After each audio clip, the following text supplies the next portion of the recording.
contest. Look, the Warriors led by as many as 20. Houston got this one pretty fairly close, but weren't able to close it out in the third, and Golden State ran away with this one.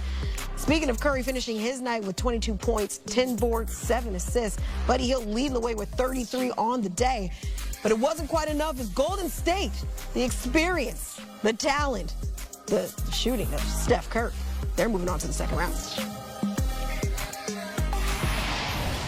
Well, the Warriors' last ride, it ain't over just yet as we welcome in CBS Sports NBA analyst Bill Ryder and former coach and player Avery Johnson. So, guys, I was talking about this throughout this entire series. You know, you have this youth, you've got this experience, but it looks like experience did eventually outweigh the youth. The Warriors put things in overdrive as they'll be moving on. But, Coach, what stood out to you most from the Warriors' Game 7 performance? Well, the Houston Rockets need to go back in the laboratory when you're trying to play a zone defense against the Golden State Warriors. And then when you play a zone defense against the Golden State Warriors, you cannot leave two people open, Steph Curry and Buddy Hield. The zone is designed to force non-shooters like Draymond Green to shoot threes consistently. But for some reason, they allow Buddy Hield to just go off in the first half. And then Steph Curry took over in the second half. Steph Curry on their pick and rolls should have been trapped and re-trapped consistently. Somehow they allowed him to have shooting pockets and windows. But it was just a strategy of the Golden State Warriors. They left Amen Thompson open. They dared him to beat him because they didn't want any of their three-point shooters to really get ignited from behind the three-point line. So solid strategy by the Golden State Warriors. I don't know what the Houston Rockets were doing on defense.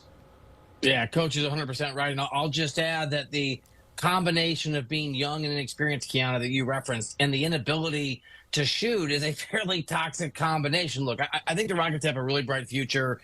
They're young. They were the 2 seed. This is incredible experience. Them Coach knows better than anybody.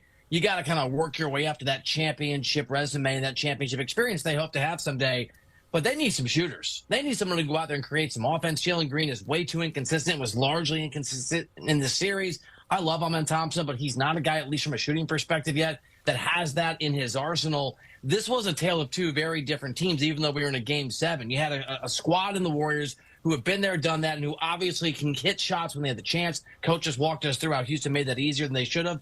And this is a Rockets team. Look, they get a lot of offensive rebounds. They get out in transition. They score a lot of points that way, but that's not going to get it done in a Game 7 against a team like the Warriors. Yeah, Coach, Bill touched on it a little bit because he said this is a Rockets team that has a bright future.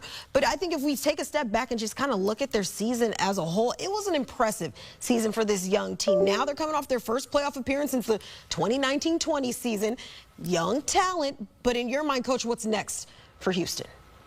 Well, I agree with Bill. I think they need not just some more shooting, they need some experienced veterans, to guys that potentially have won championships on other teams, to come in and really teach these young players.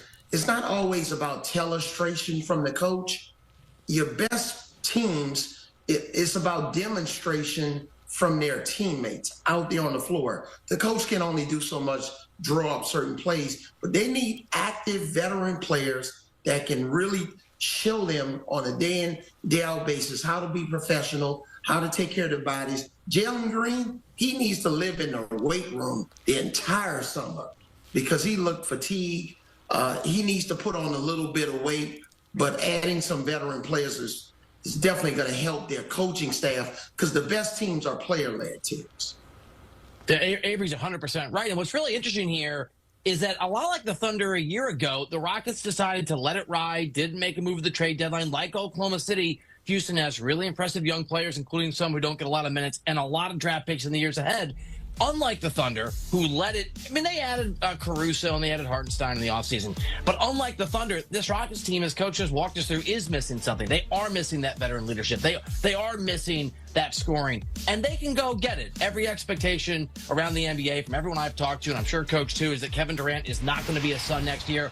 He's going to be on the market. the Rockets might want to be in on Kevin Durant. We don't know yet if Giannis Antetokounmpo is going to make himself available, but certainly there are people who think that's very, very possible. Maybe that's a closer that the Rockets want to be in on. The good news for Houston is that they want to. They have the ability to go out and get exactly what Avery just talked about. They can go out and they can be superstars or it can be middle-of-the-road players, but they can go out and they can get help because they have the draft picks and they have the young players to do that if the front office is ambitious enough to do so in the offseason. I think, just talking to folks, I think they will be having gone out in the first round of the playoffs. I think they're going to see in this series, okay, we were good, we have a future, but we need to add the things Avery Johnson was just talking about. Yeah, absolutely. But now on the other side of this, we've got the Warriors moving on. We got this matchup against Anthony Edwards and this Timberwolves team. Golden State was 3-1 against Minnesota this season. That was without Jimmy Butler on the floor. So, Bill, how do you see? Give me your early projection. What are you looking for in this one?